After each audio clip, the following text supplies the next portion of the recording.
Hi, and welcome back to the wrapping up section of this entire course, HTML1. You should be proud of yourself. You have made a great achievement. You're on your way to become a great programmer. And this is how we start learning programming, by starting from something simple and easy and then building towards something that's more complicated. So in this wrapping up section, I'm going to make this short and quick, and all I want to say is the Green Event Managers company, they're all set now.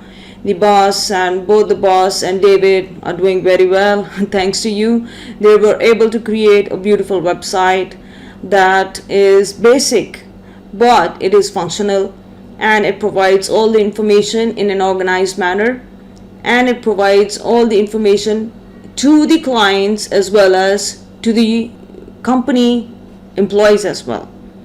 So, big congratulations to all of you again for being able to help David and Kathy accomplish this task for Green Event Managers.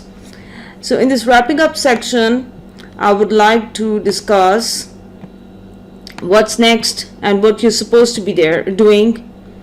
You're supposed to be working on your e-portfolio, and in your e-portfolio you are supposed to be working on, as a final project, you're supposed to be working on all the objectives and all the chapters that we have worked on, the 8 chapters that we have worked on in this course. You're supposed to be applying all of them on your e-portfolio. Remember, e-portfolio is like a reservoir or a database of all your accomplishments with evidences.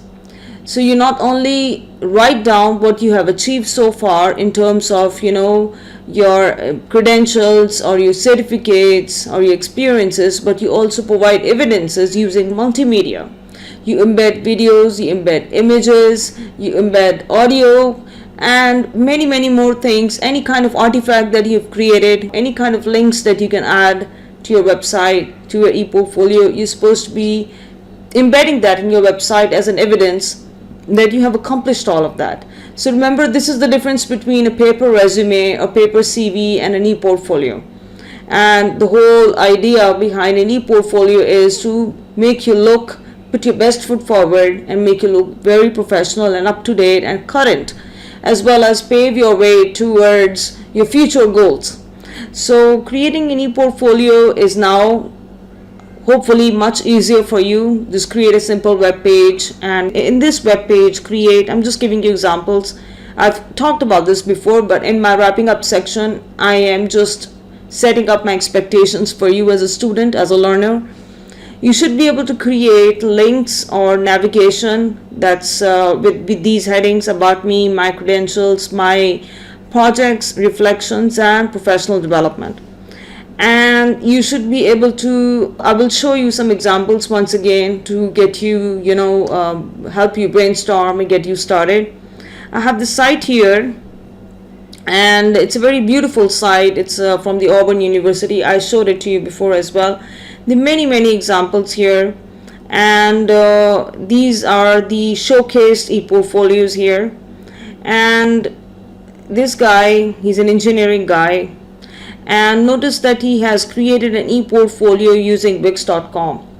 And you can do that as well. You can create an e-portfolio using Wix.com, but that would mean that you wouldn't be using much HTML. Very little HTML is needed when creating a website using Wix.com. I can show you the website. It's right here. It's called something like this, Wix.com.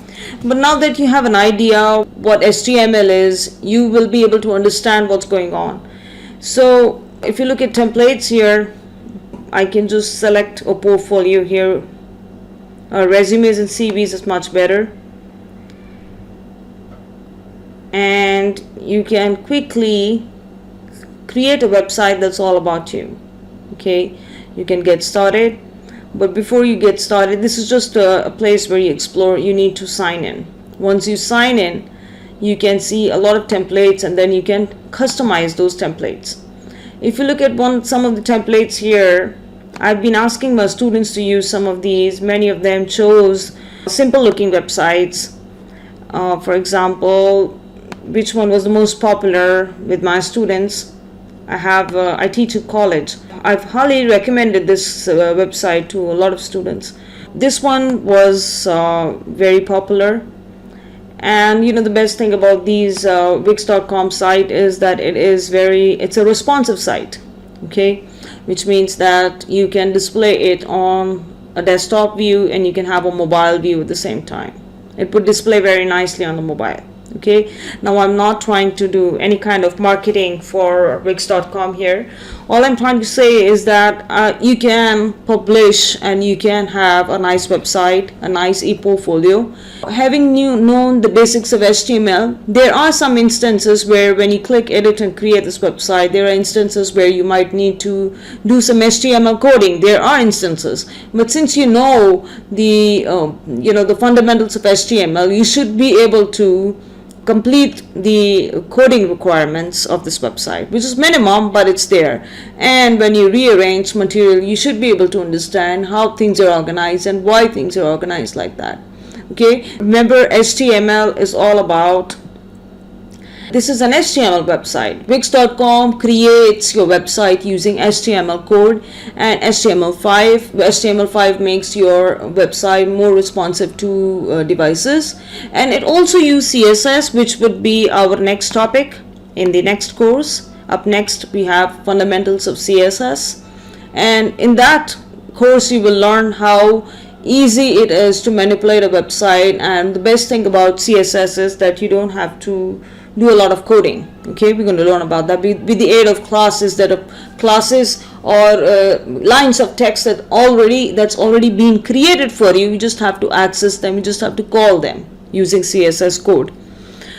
That being said, and this being shown, okay, I just want you to feel confident that you're ready to create your own home page, your own e-portfolio, something like this.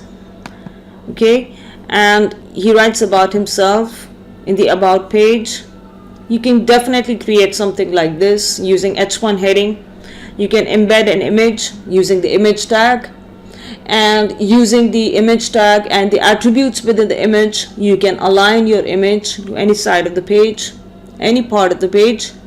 And you can also use the paragraph tag. You can use the font tag to determine what font you need. And you can also write away as much as you want with paragraphs and line breaks, remember. Now this is something that they have done using CSS, and this is called a slideshow, and definitely would be showing this to you in the next course, HTML2, CSS, fundamentals of CSS. That's the next course, but for now you are very well prepared to create something simple like this. Okay, you can embed a picture like that. Again, this is a slideshow, so don't worry too much about it, but you can definitely create a big heading with the subheading and other headings, H1 to H6. You have all these, the power available to you. Okay, and student, you can put up your education like this. Okay, please don't forget to add any kind of logos that you have, your university logos, any kind of awards you've received, any honor societies and scholarships, any courses you've taken at edupedia.com, please add them here. Do not hesitate, add your contact information.